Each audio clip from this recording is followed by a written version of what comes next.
Magandang umaga mga guys. Yan nga pala, dito kami sa aming barangay Parinsya, Tanang ng Samar. Isang truck ang nahulog dito kanina alas 4:30 ng umaga. Puno ng graba papuntang barangay Quezon sa may Aurora. From Catbalogan going to San Jorge, Samar. Subalit pagdating dito sa aming barangay sa may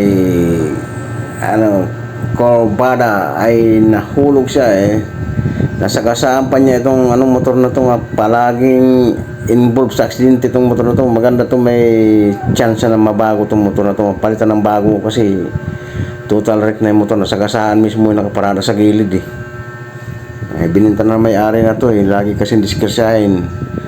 Bininta na ngayon, nakaparada na nga, nasagasaan pa, tangay-tangay yung barrier. Hindi mo na nagising driver, nagising daw siya, nahulog na yung kabilang gulong, unahan niya yung gulong, sabay preno siya, wala nang magagawa. Kaya yun, higa siya doon, puno ng graba. Kaya nagkamali siya ng dam dito sa aming barangay ng dam, imbis nga mga 7 barangay pa ang pagdadaman niya, dito lang sa amin nagdam na siya. Hanggang dito na lamang mga guys.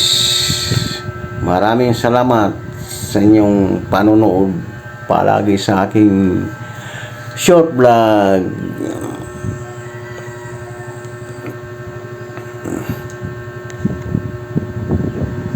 Kaya yun tuloy, natulog, kawawa may-ari sa kagawa ng driver. May babayaran pa, damage pantak nila, pati howling, por nada pa.